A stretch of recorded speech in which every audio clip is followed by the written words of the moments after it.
Idealvoyance.fr, coaching de vie spirituelle par téléphone, chat et email présente. Sud Radio, c'est votre avenir. Trina Magdine, Alexandre Delevanne. Bonjour à tous, soyez les bienvenus dans C'est votre avenir. Merci d'être avec nous sur Sud Radio. Alors vous êtes peut-être en plein questionnement sur votre existence. Vous vous demandez peut-être si votre vie amoureuse pourrait s'améliorer, si vos choix professionnels sont les bons et si vos soucis pourront disparaître un jour. Dans tous les cas, si vous avez des incertitudes et que vous éprouvez le besoin d'être rassuré sur votre situation d'aujourd'hui et sur son évolution à l'avenir, eh bien appelez-nous au 0826 300 300. Notre coach intuitif Alexandre Delevanne répondra à toutes toutes vos questions. Bonjour. Bonjour Trina. Bonjour Trina, bonjour à tous. Vous êtes complètement dispersés aujourd'hui. Vous trouvez? Oui. Pourtant, au contraire, je suis en train de m'organiser bien dans mes feuilles, tout ça. Donc, vous allez bien, Trina? Très bien, et vous? Je vais très bien et très heureux d'être avec vous durant cette heure. Bien. Dans une dizaine de minutes, on s'intéressera aux animaux totems et vous retrouverez aussi la superstition du jour et l'ange du jour. Et on démarre avec Joseph. Bonjour Joseph. Bonjour Trina, bonjour Alexandre. Bonjour. Bienvenue Joseph, vous nous appelez d'où? De Montauban. D'accord. Alors, votre compagne vous a quitté le 15 janvier dernier, c'est ça? C'est ça, ouais, c'est ça. On allait faire nos 18 ans en fait, 18 ans au mois de mars. D'accord. Voilà, donc je voulais voir qu'est-ce qu'il voyait Alexandre, est-ce qu'il voyait quelque chose de positif, de négatif d'un futur, voilà, parce que c'est vrai que j'ai perdu gros et je réalise une fois que c'est fini, que voilà, c'était la femme de ma vie et tu vois, donc et je m'en veux terriblement. Pourquoi elle vous a quitté? Pourquoi vous vous en voulez? Mais en fait, c'est des erreurs de couple, la lassitude du quotidien, on va dire. Voilà, mon caractère qui est parfois un peu jaloux, je pense, mais sans trop, on va dire. Le manque de communication par moment, tout ce qu'une femme souhaite avoir d'un homme, quoi. Pas trop d'attention, voilà, le quotidien qui a fait que voilà. Elle vous en parlait? Elle vous en parlait depuis un moment? Oui, elle m'a parlé depuis un petit moment. On avait déjà eu une rupture en 2013, on s'est mis ensemble en 2005. 2013, première rupture, elle était partie, 4 mois après elle était revenue. Voilà, donc ça marchait super bien. Et là, rebelote, voilà. Après, j'accuse le coup dans le sens où moi, entre-temps, j'ai fait une reconversion professionnelle qui n'a pas abouti. Voilà, je suis revenu dans ce que je faisais initialement et bon voilà, c'est des heures pas possibles et donc voilà, des débouchés à droite à gauche et ça fait que voilà, on s'est perdu et je la voyais partir et en fait je ramais à contre ça, c'est depuis l'été dernier quoi, donc c'était beaucoup trop tard dans sa tête, elle c'était déjà fini. D'accord. Donc là elle est partie? Non, là elle est encore à la maison, elle partira à la fin du mois. Alors comment ça se passe la cohabitation? Super bien. Depuis qu'on en a parlé, elle a un poids qui s'est... voilà, mais alors, au début c'était ça. Elle me dit voilà, je me sens apaisé de t'avoir annoncé ça, la séparation, parce que moi j'ai été clair avec elle, je dis moi je te veux heureuse. Si tu ne l'es plus avec moi, voilà, je vais pas te retenir, ça serait être égoïste. Donc voilà, on en a parlé, et malheureusement voilà, on continue, j'ai des sentiments pour elle, plus que tout, et elle aussi pour moi. On continue à se faire des câlins malgré qu'on me dit il faut que tu te décroches parce que voilà, tu vas souffrir énormément, mais voilà, c'est plus fort que tout, on s'entend super bien. D'accord, vous continuez à avoir des contacts physiques? Physique, ouais, c'est-à-dire des petits câlins, on se prend dans les bras, j'en ai éprouvé le besoin et je lui dis tant que t'es là, voilà, je veux de la tendresse, de l'affection. Voilà, chose que je ne faisais pas auparavant et bon, voilà, après, c'était compliqué. Alors, Alexandre, oui. Selon vous, est-ce qu'il est encore possible de sauver la relation?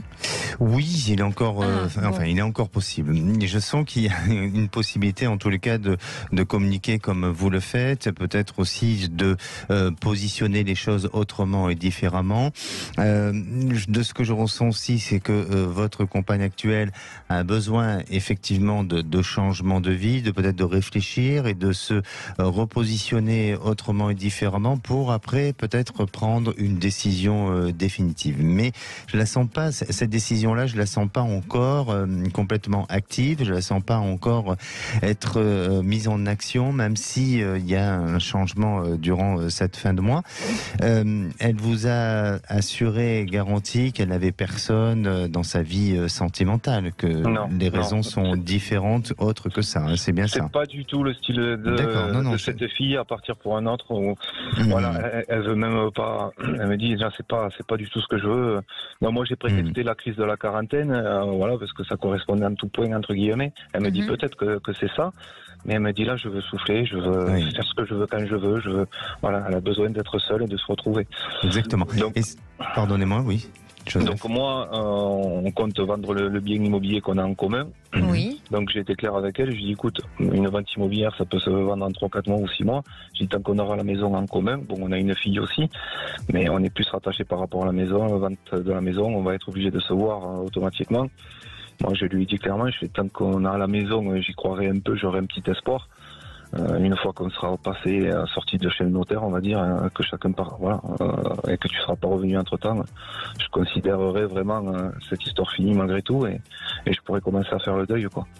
Oui. Ouais. Alors, pour moi, bon, effectivement, je vous ai posé cette question-là parce que c'était pour justement avoir une confirmation sur le sujet, mais ce qui semble bien ressortir chez votre femme, votre compagne, c'est qu'il y a un besoin, une nécessité de changement de vie et de vivre justement cette bouffée d'oxygène qu'elle ne considère ne plus avoir dans la vie que vous avez eue ensemble.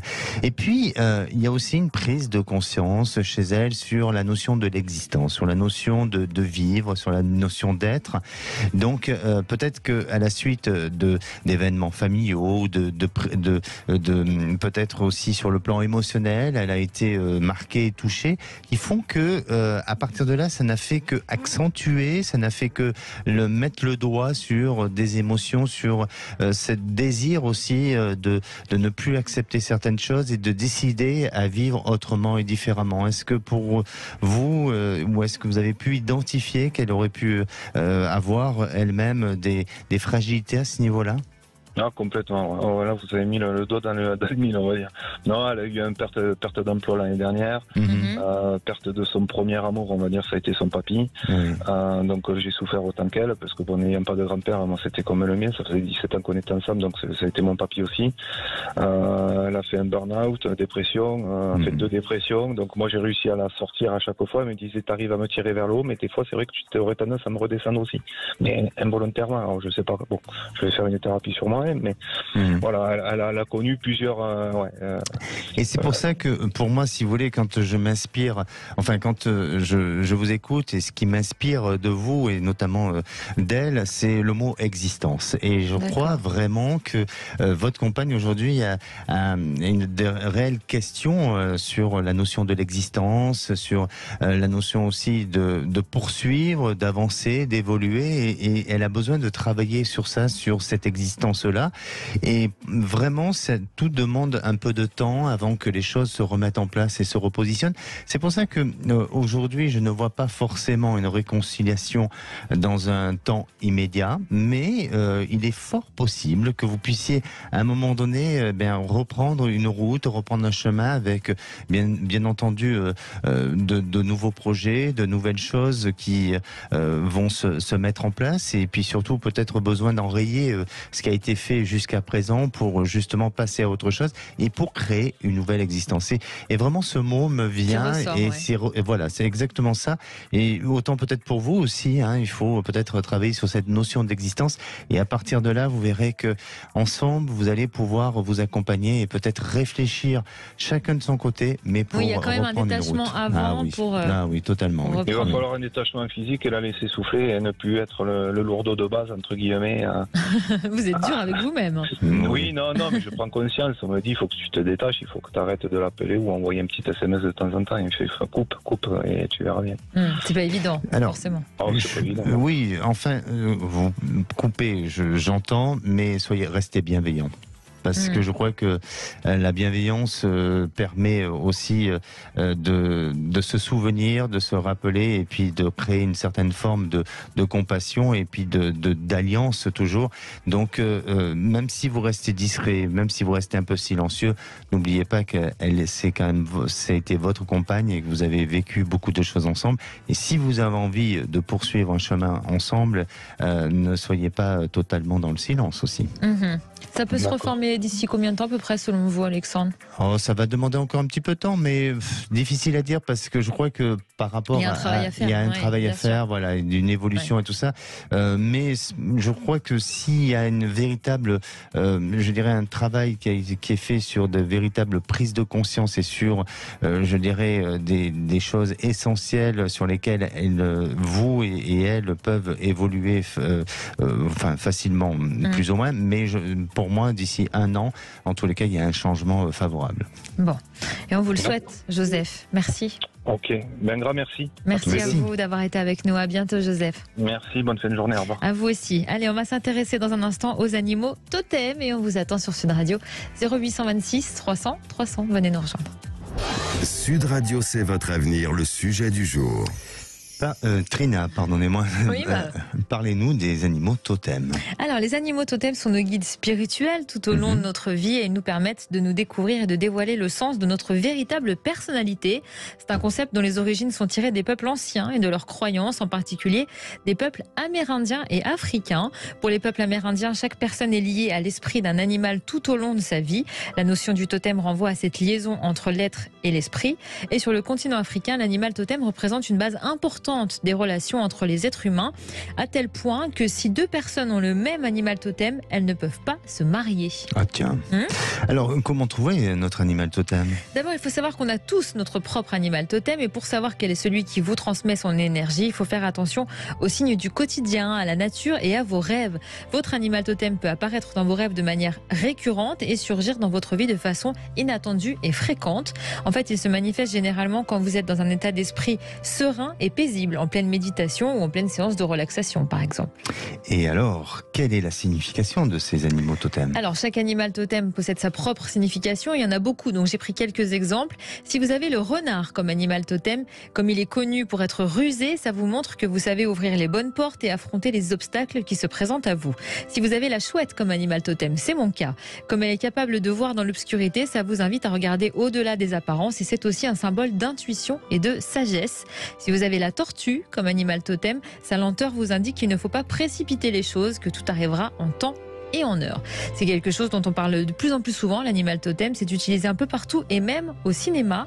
Est-ce que vous avez regardé Harry Potter, Alexandre? Oui, bien sûr. Eh bien, dans Harry Potter, chaque magicien a un animal qui le protège. C'est une référence à l'animal totem. Et l'animal qui protège Harry Potter, vous savez lequel c'est?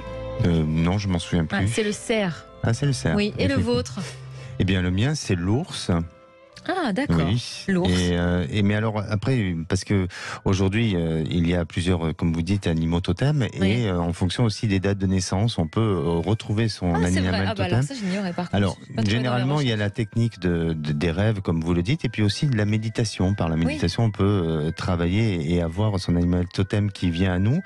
Mais il existe aussi, sous principe, un peu comme de l'astrologie. Et en fonction de votre date de naissance, on peut retrouver son animal totem. Et donc, moi, en fonction de ma date, Vous, c'est l'ours. Mais vous oui. n'avez pas vu d'ours comme ça, surgir de façon inattendue ou dans vos rêves? Après, non, pas dans mes rêves, mais en ayant fait l'exercice de la méditation et tout ça, oui, l'ours D'accord. m'est apparu. Et dans la symbolique Ah oui, j'aimerais bien savoir. des Amérindiens, l'ours est vraiment très fort, c'est de la puissance. Ah bah oui, Donc mais c'est c'est la tout force. vous. C'est C'est tout aussi vous. une question de...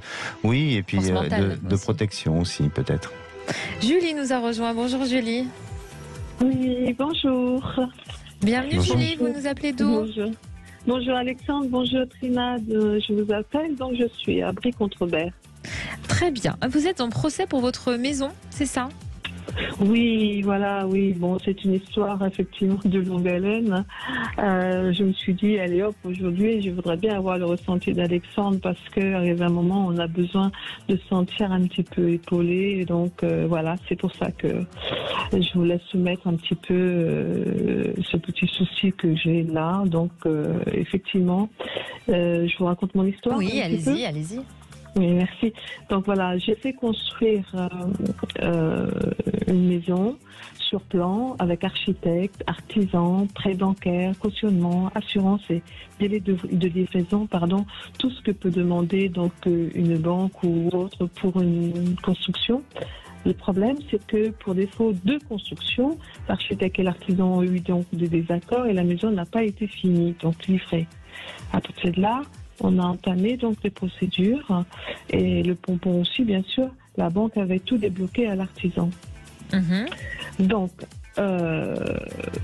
les avocats, donc, c'était une catastrophe parce qu'en fait, ils n'ont pas su traiter mon dossier car au lieu de faire marcher les assurances, ça aurait été plus radical et rapide. Ils se sont acharnés donc sur l'artisan et l'avocat. Bon, bref, même pas la banque.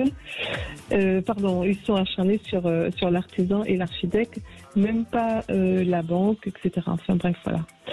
De ce fait, j'ai contacté une autre avocate. La reprise du dossier par cette nouvelle avocate a repris en 2022. Et elle a tout compris en disant « Je ne comprends pas ce qu'a fait mes confrères ». Et du coup, elle a mis en cause la responsabilité civile dans des avocats pour que l'assurance de ces avocats-là puisse me dédommager. D'accord, voilà. D'accord. Donc votre questionnement est lequel alors aujourd'hui? Voilà, du coup, voilà, ma question est que est-ce que l'assignation des avocats donc pour manquement a eu lieu là le 4 septembre. Est-ce que ça va bien se passer? Voilà, première question. Et la deuxième, donc, pour le dossier de cautionnement banque qui va venir du coup entre-temps, ça va durer combien de temps d'après le ressenti donc, de Alexandre? Et est-ce que c'est un avocat ou une avocate que je vais faire intervenir? Et la troisième, est-ce que je vais récupérer ma maison et la finir par une nouvelle entreprise du coup? Très bien, Alexandre, on vous écoute. Alors, vous allez penser à votre maison, vous allez me donner une couleur, s'il vous plaît, Julie. Je vais prendre une la première couleur qui vous vient. Oui, effectivement. Vous m'avez dit, pardon? Verte. Verte, plutôt verte. clair, foncé? Clair. D'accord. Alors effectivement, il y a en ce moment, j'ai l'impression que le dossier est en train d'être à l'étude et il y a des choses qui vont s'éclaircir par rapport à ce dossier-là et notamment sur l'assignation du mois de septembre.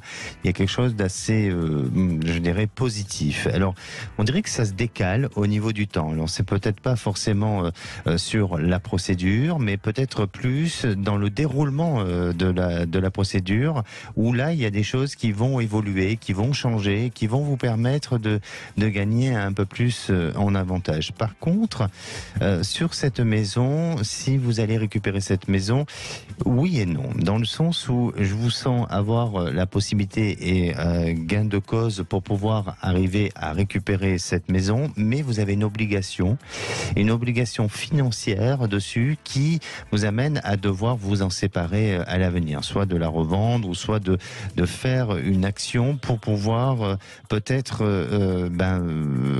rembourser ou avoir une possibilité de manœuvre financière. Mais ce que je ressens et ce que je perçois dans ce dossier, c'est que malgré tout, vous arrivez à vous défendre, vous arrivez à obtenir gain de cause sur pas mal de points. Et puis, la procédure finale annonce que cette maison peut vous revenir, mais avec des clauses suspensives où il y a quelque chose qui vous oblige par la suite de devoir mettre en action soit la vente de cette maison ou soit de devoir vous en détacher pour récupérer une somme d'argent. Et ça, c'est vraiment cette démarche-là sur laquelle je sens que vous allez aller. Et puis aussi, pour vous, ça va vous permettre de vous libérer de cette lourdeur administrative et de pouvoir en finir courant de ce début de 2024 à peu près, à cette période-là où là les choses rentreront dans l'ordre et pourront complètement s'acheminer. Merci beaucoup Julie d'avoir été avec nous sur Sud Radio. Allez, on vous attend 0826 300 300 si vous voulez poser vos questions à notre coach intuitif. À tout de suite.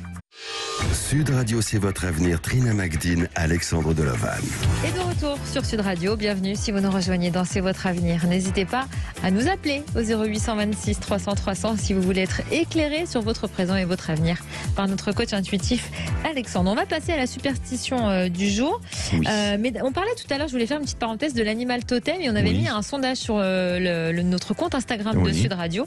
Et apparemment, nos auditeurs connaissent leurs animaux totems puisqu'on a la chouette, le rouge-gorge, la grenouille, l'autruche, la lionne, l'aigle qui reviennent beaucoup. Donc voilà, apparemment les gens sont assez calmes. Moi je suis chouette. Vous êtes chouette. Je suis chouette. Dites-moi que je suis chouette, j'aime bien. Qu'est-ce que c'est chouette. Allez, c'est la superstition du jour. Eh bien justement, on va rester dans le monde animal, Trina. Vous savez qu'il y a quelques jours, on a eu un auditeur ou une auditrice qui nous a demandé d'interpréter un rêve sur les oiseaux. Et voilà. Et vous savez que j'ai répondu que le comportement des oiseaux pouvait signifier certaines choses, et notamment pour les plus superstitieux ou certaines croyances autour des oiseaux. Mais il y en a de nombreuses croyances à ce niveau-là. Alors, observer les oiseaux peut être révélateur de grandes informations, pas toujours des plus fiables, hein, peut-être, mais sûrement aussi un peu amusantes. Et puis, ça permet de donner de l'espoir à certains changements, peut-être même météorologiques. Alors, il y a pas mal de superstitions et de croyances à ce sujet. Vous savez que quand les oiseaux volent bas près d'un cours d'eau, eh bien, on annonce qu'il pleuvra bientôt. Lorsque les espèces migratrices reviennent plus tôt que prévu, eh bien, ça annonce que le prochain hiver sera sûrement pénible. Quand vous quittez votre maison et puis il y a un oiseau qui vous frôle, alors souvent, on peut, ici, dans la région, enfin dans certaines villes, ça peut être les pigeons, hein, mais voilà. C'est beaucoup moins agréable. Oui, effectivement. Donc, vous connaissez l'expérience, oui, j'en ai eu l'expérience, oui. Plusieurs fois.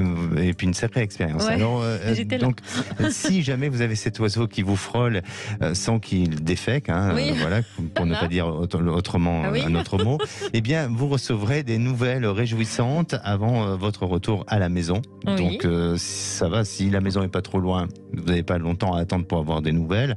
Si par contre, vous devez prendre le train et tout ça, il va falloir attendre quelques heures avant d'avoir de ces nouvelles.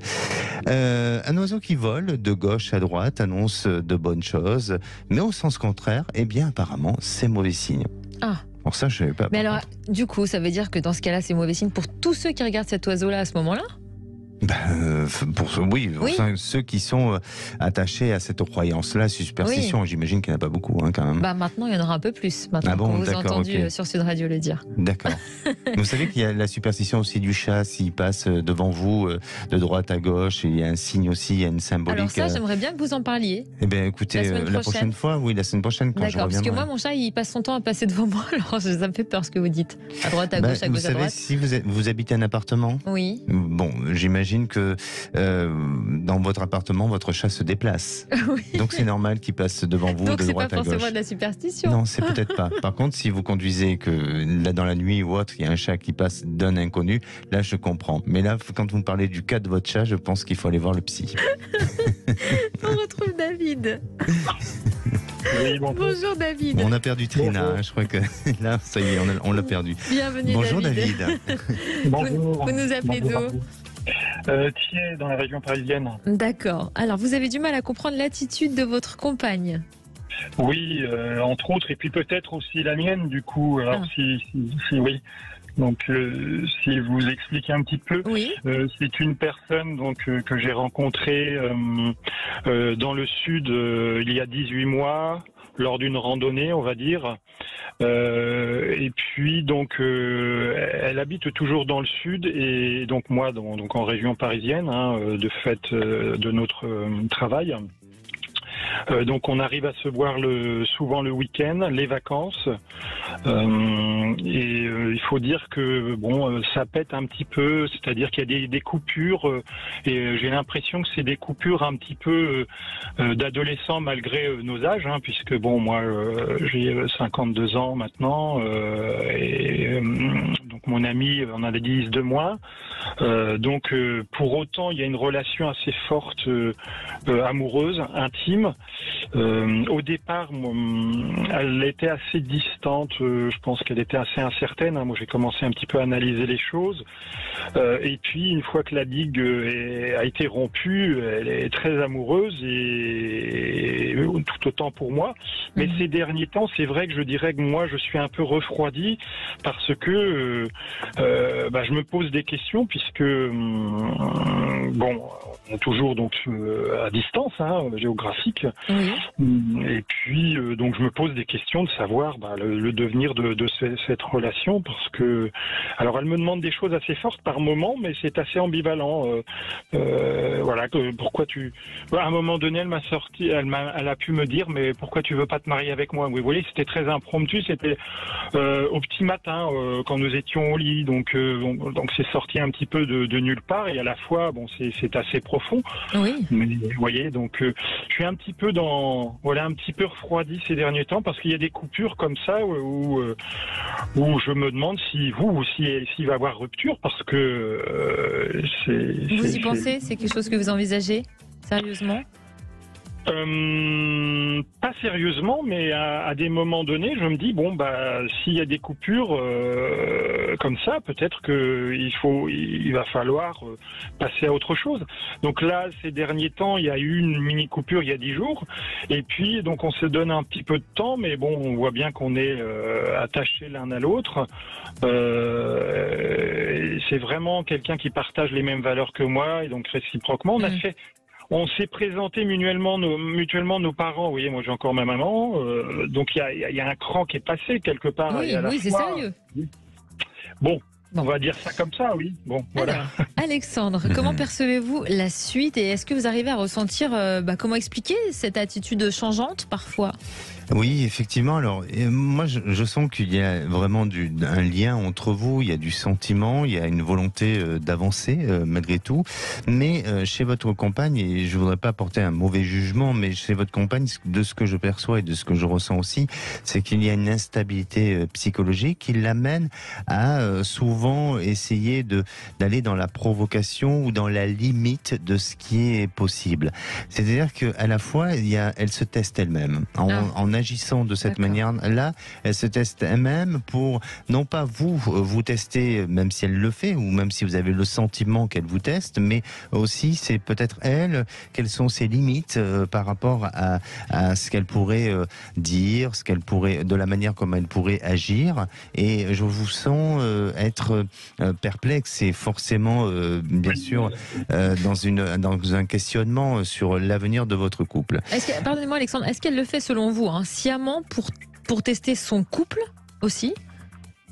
Pour tester David et pour tester son couple. C'est une question à moi. Oui, pardonnez-moi, je croyais que vous parliez à David.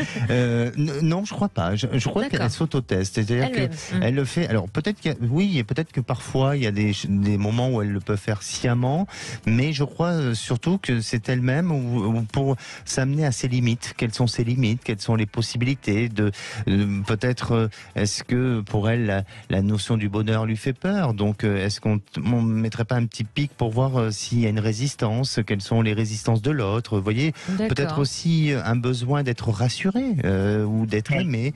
Donc il y a tout un aspect, je dirais, psychologique chez elle qui est très différent du vôtre, même si vous avez les mêmes valeurs, mais à la fois il y a un fonctionnement qui, pour vous, peut vous paraître dérangeant, déstabilisant et qui aussi peut vous remettre en question face à sa situation et face à son comportement. Mais sincèrement, il y a aussi cette fragilité chez elle, donc psychologique, au niveau d'une petite instabilité. Je ne veux pas dire pour autant qu'elle a un gros problème, mais il y a quelque chose dans ce sens-là. Il y a quelque chose aussi d'un vécu émotionnel et affectif qu'elle a mal vécu auparavant. Peut-être qu'il y a aussi, au niveau parental, elle a eu des parents qui se sont aimés, je ne veux pas dire étrangement, mais avec une conception de l'amour qui non était conventionnelle, peut-être. Oui, ou peut-être assez particulière dans ce sens-là. Et puis aussi, il y a une influence extérieure. Donc, ça peut être de l'entourage. Si jamais elle a peut-être des personnes autour d'elle qui sont beaucoup en déception affective ou de rupture affective, est-ce qu'elle se réfère pas à des événements extérieurs qui l'amènent à un moment donné à faire référence un petit peu à sa vie et puis à tester et à jauger tout ça. Donc, oui, même inconsciemment, c'est possible. Exactement. Donc, je crois que il faut la rassurer, il faut que vous discutez réellement ensemble. Et puis, à la fois, c'est peut-être vous aussi, est-ce que vous, David, en tant qu'individu et en tant qu'homme aimant cette femme, est-ce que vous avez cette capacité de vous projeter avec elle sur 5-10 ans ou 20 ans en ayant ce modèle-là de vie? Est-ce que vous voulez? Ça, c'est aussi une question à se poser. Pour moi, je pense que il y a une continuité, mais je suis pas certain que vous puissiez durer dans le temps. Ça, c'est mon avis personnel. D'accord. D'accord. Bon, écoutez, bien reçu. Non, mais effectivement, une fragilité psychologique, effectivement, je retrouve tout ça. Et puis, oui. Bon, écoutez, merci. Ça me nourrit à suivre. Merci beaucoup. Merci. À bientôt, David. Merci. Allez, on passe maintenant à l'ange du jour. Alexandre, quel ange on célèbre le 9 février? Oui, le 9 février, c'est la Sainte Apolline. D'accord. Et un dicton météorologique à la Sainte Apolline présage certains, l'hiver s'achemine ou touche à sa fin. Bon. C'est poétique. C'est poétique, oui. Exactement. L'ange qui gouverne cette journée, c'est Yehuya. Il donne le sens du devoir, il redonne le sens des valeurs et des hiérarchies respectueuses. Il vous aide à la recherche de l'essentiel. Sa formule d'invocation est celle de dire que la paix règne autour de mon cœur, de mon corps et de mon esprit. Vous pouvez aussi l'invoquer en visualisant la couleur magenta et rouge. Sa pierre de chance, c'est la rhodochrosite. Alors, cette pierre, on la trouve en Argentine. On la trouve particulièrement dans les minerais de cuivre et d'argent. Et puis, les Incas croyaient que la rhodochrosite symbolisait le sang de leurs anciens gouvernants. Actuellement, c'est la pierre nationale de l'Argentine. C'est également la pierre aussi officielle du Colorado aux États-Unis. On en trouve aussi en France. Elle est excellente pour la mémoire, la passion, la sexualité et aussi de certains organes du corps, mais certains, pas tous. L'anniversaire du jour, peut-être? Allez. D'une actrice, si vous connaissez Adeline Blondeau. Oui, Blondio. Oui. Blondeau. Blondeau. C'est Blondeau ou Blondio? Oui, je me pose la question, vraiment. Oui, peut-être. Il y a peut-être une erreur. Notre réalisateur va nous dire. Oui, il va nous dire ça, surtout. Et puis, il est très réactif. Vous allez voir que dans les moins de 10 secondes, on va avoir la réponse. Blondio, voilà, gagné. Exactement. Et puis, le souvenir. Vous savez qu'en 1863, eh bien, c'était l'invention de l'extincteur à incendie. De l'extincteur? Oui, incendie. Oui. C'est très intéressant. Ah oui, oui. Ça sauve des vies, je vous rappelle. Mais exactement. Ah oui. Et c'est bon pour la sécurité de notre habitat. Exactement. Aussi. On accueille Rose. Bonjour Rose. Bonjour Trina, bonjour Alexandre. Bienvenue bonjour. Rose, vous nous appelez d'où? Merci. Alors de la région Occitanie, pas très loin de Toulouse. D'accord. Vous ressentez un blocage affectif et professionnel? Exactement. Je suis bloquée depuis quasiment l'automne 2020. J'ai eu une rupture avec mon conjoint que j'ai quitté par 2 fois. Donc ça a traîné jusqu'en février. Excusez-moi, je suis un peu enrhumée par moment. J'ai le nez qui se bouche. On vous excuse. Et donc ça a traîné jusqu'en février l'année dernière, cette rupture. Et depuis, j'ai eu des problèmes d'angoisse et de sommeil. Oui. Nous avions des projets de vie commune et à chaque fois il s'est défilé, ce qui fait que j'ai énormément perdu confiance. Et le doute s'est installé.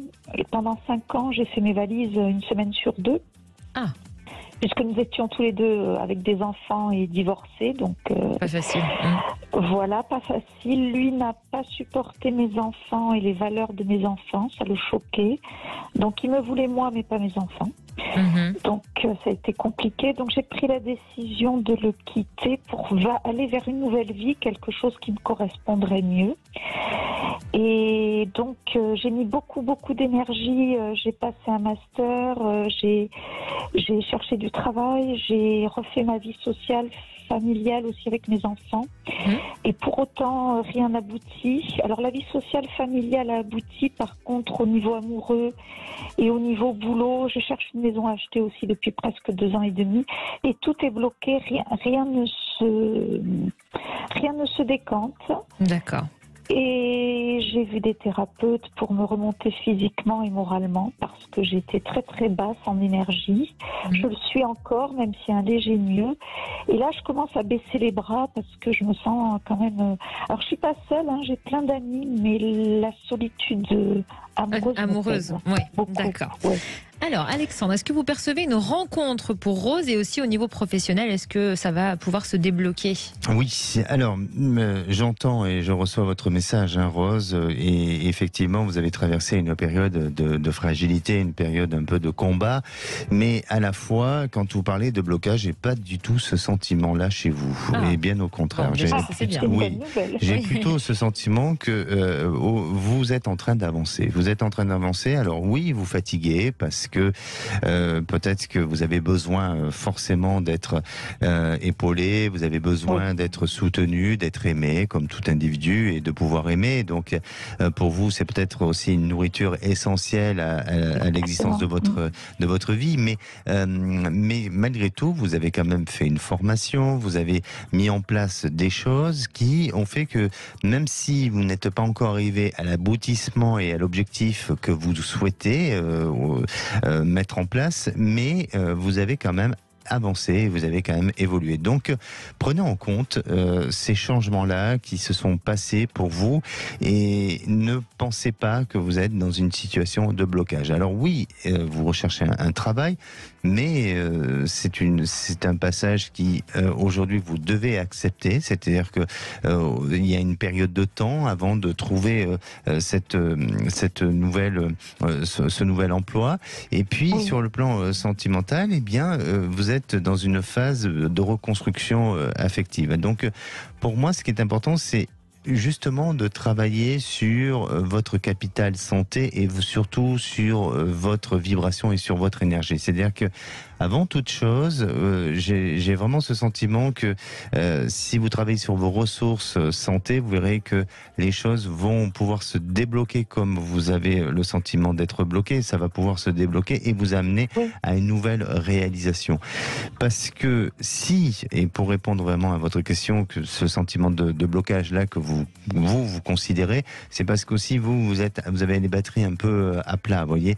Et donc il y a il y a ce besoin vraiment d'urgence et de privilégier ça. Et puis sur le plan sentimental, eh bien à l'automne 2023, et là je sens qu'il y a une période de changement, une période de transformation, une période de renouveau avec une personne qui sera un petit peu comme vous, à la fois prudent et sans vouloir trop je ne veux pas dire ne pas s'engager, mais en faisant attention et en voulant aller sur une relation sûre, durable et stable. Et il va vous montrer cette attitude-là, en tous les cas, et ce personnage-là va montrer aussi exemple à ce genre de relation. Et puis vous, pareil, de votre côté, vous lui montrerez la même chose. Donc, il y a une histoire qui va pouvoir s'engager sur du long terme, à partir de l'automne 2023. Et professionnellement, à cet été, il y a un changement pour vous. Bon. Oui, parce que j'ai eu quand même 2 ou 3 entretiens qui se sont bien passés, mais le salaire était vraiment... alors c'est très récent, ça s'est passé au mois de janvier, et les salaires étaient vraiment proposés, étaient plus bas que ce que j'avais aujourd'hui, donc j'ai pas... D'accord, mais il y a eu des propositions. C'est pour cet été, hein.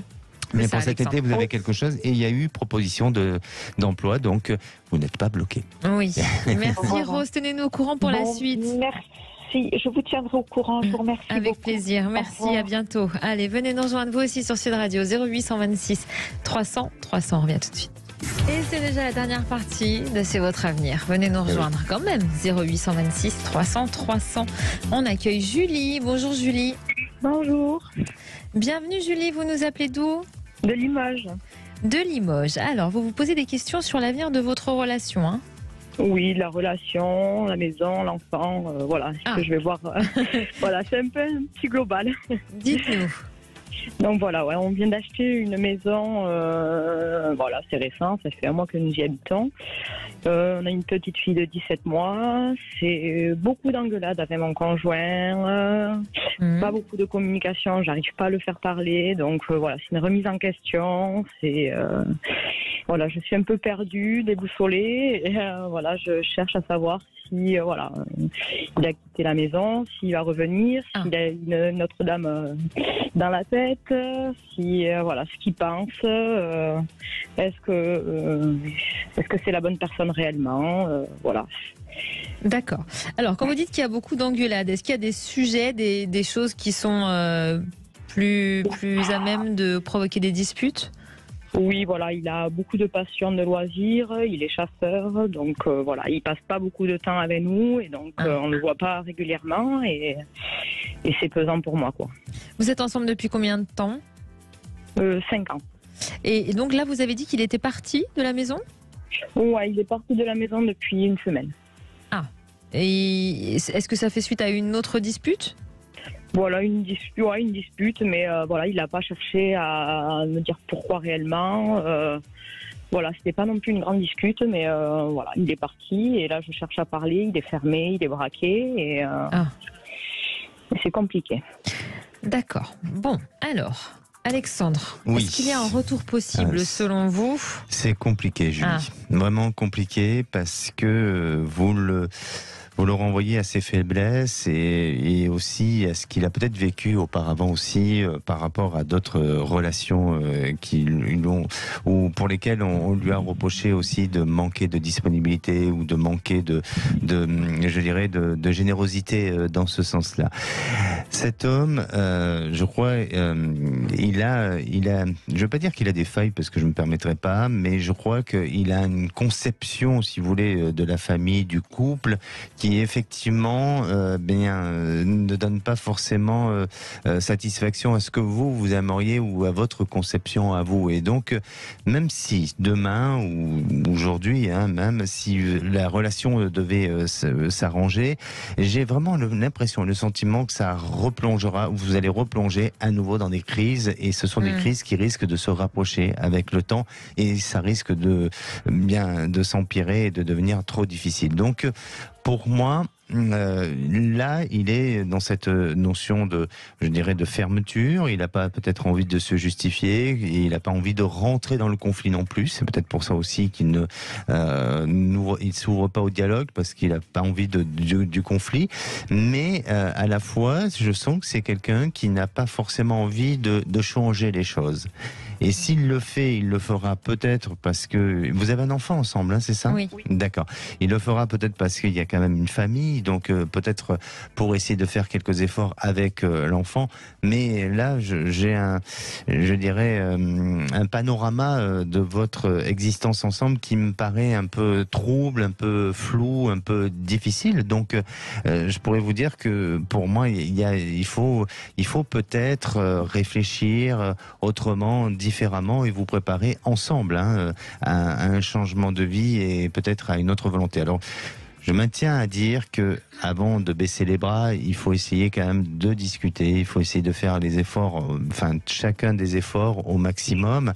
Peut-être vous et Julie, essayez de pas trop le matraquer de reproches ou d'agacement que vous pouvez avoir envers lui, pour qu'il puisse s'ouvrir un petit peu au dialogue et que pour vous, ça vous permette aussi de mieux comprendre certaines choses. Mais après, de dire que votre compagnon changera d'état d'esprit, de façon de vivre, d'être, là, ça me paraît plus difficile. Donc, je suis pas très optimiste sur votre situation, Julie. Alors, peut-être que ça va demander encore un peu de temps, que la séparation n'est pas annoncée là tout de suite, mais les choses s'amorcent progressivement vers une fragilité et vers une difficulté. Alexandre, vous disiez tout à l'heure qu'il avait peut-être, ça le renvoyait aussi à un passé sentimental compliqué. Est-ce qu'il vous en a parlé, Julie ? Une relation où il avait été trompé, oui. Voilà. Après, peut-être que ça Oui, aussi, peut-être. toucher sa confiance, son ego. Voilà, sa confiance. Après, peut-être qu'il avait, enfin, avec des si, Oui, je ne veux pas parler en son absence, mais peut-être que voilà, il y a des choses qui se répètent et j'ai l'impression qu'il y a des schémas, en tous les cas, qui semblent se répéter dans son existence. Maintenant, ça lui appartient, hein, bien entendu. Mais pour vous, il faut vous protéger, notamment par rapport à l'enfant, et puis essayer d'avoir un regard différent que celui que vous avez projeté jusqu'à présent, parce que sinon, c'est parsemé de déceptions pour moi. Merci beaucoup, en tout cas, Julie, d'avoir été avec nous. Merci, Alexandre. Merci. Rendez-vous demain. On s'intéressera aux mystérieux objets tombés du ciel. Ça fait mal, hein. Oui, il vaut mieux pas se les prendre. Bonsoir, mon cher Philippe David. J'ai l'impression d'être comme un météorite. Oui, c'est vrai. Bonsoir Trina, bonsoir Alexandre. Bonsoir. Quel est le menu ? Le menu des vraies voix. On va commencer par l'info qui est tombée en grande fin de journée hier. Finalement, ce sont les USA qui sont suspectés d'avoir fait exploser les gazoducs Nord Stream qui, on va dire, irriguaient de gaz russe l'Allemagne et les industries allemandes, alors que tout le monde accusait la Russie d'entrée de jeu. Et on va poser la question, USA suspecté du sabotage du gazoduc Nord Stream, a-t-on accusé la Russie trop vite ? Vrai sujet, parce qu'on se rappelle qu'il y a quelques années, on avait bien accusé l'Irak d'avoir des armes de destruction massive. On les avait même montrées dans une fiole à l'ONU et c'était de la poudre de perlimpinpin, pour citer le chef de l'État. À 18h30, notre grand débat. On va revenir bien chez nous, bien en France, et puis partout, dans les grandes villes et dans les petits patelins, comme on dit. Baisse de la natalité, contraintes budgétaires, les fermetures de classes sont-elles inéluctables ? Il y a un nombre de classes énorme qui ferment pour la rentrée prochaine. On le voit partout, du nord aux Pyrénées-Orientales et des Alpes-Maritimes au Finistère, en passant par les Pyrénées-Atlantiques au Bas-Rhin. Alors, est-ce que pour vous, c'est inéluctable de fermer des classes ou est-ce qu'il faut en profiter pour réduire le nombre d'enfants ? Vous avez une classe qui ferme chez vous, on en a parlé l'autre jour avec Françoise Degois. Appelez-nous au 0826 300 300. Les vraies voix du jour. Quand on parle du loup, on envoie la queue. Françoise Degois sera là comme tous les jeudis. On aura évidemment Philippe Bilger et le troisième, ce sera notre président de club de basket et entrepreneur dans la food tech, Sébastien Ménard. À tout de suite.